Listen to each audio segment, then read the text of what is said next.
عشق يتربحند ويغلى موحدة سن عادة تجديزدي وين ضحك بحند يخا ويمهت قوارقلين الشوزة تنخوزل تخكأ.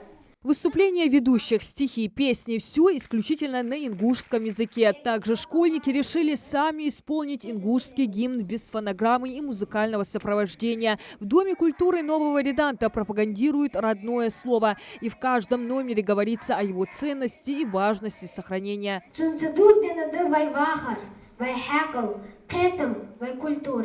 Здесь отмечают, родной язык не только обеспечивает связь с культурой. Все чаще среди ингушских школьников встречаются те, кто плохо или вовсе не владеют ингушским. Часто родители сами намеренно не изучают его с детьми, не видят в нем необходимость. Такие взгляды, как оказалось, многие носители языка среди школьников не разделяют.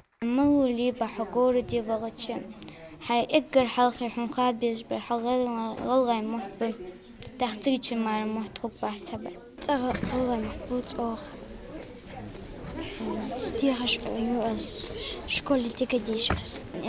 Я бех дока бирш с амцбер бинан дока غلغي محتاج أنا ديز بيرش ثاني أم بيز غلغي كنش ديش ديز. На сцене ДК можно наблюдать и особенности культуры народа, чем отличается национальный костюм ингушей от других. Также зрителям демонстрируют красоту и грацию ингушского танца.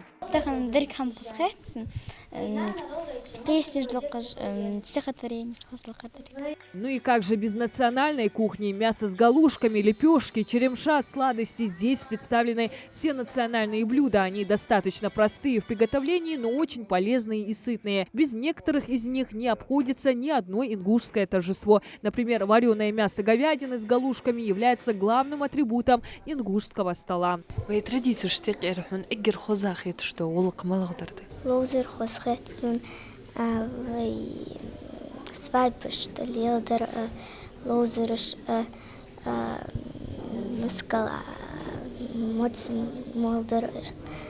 Также школьники подготовили для гостей юмористическую постановку. Внучки скидываются на подарок бабушке, уговорив брата внести финансовую лепту. В общем, тяжело набрав необходимую сумму, приобретают для бабушки вместо ожидаемых конверта с деньгами и коровой совсем неожиданный подарок – смартфон. Так и приобщают подрастающие взрослых к новым технологиям и современным приложениям. Но несмотря на многие факторы, ингуши – одни из немногих народов, которые по сегодняшний день придерживаются своих традиций.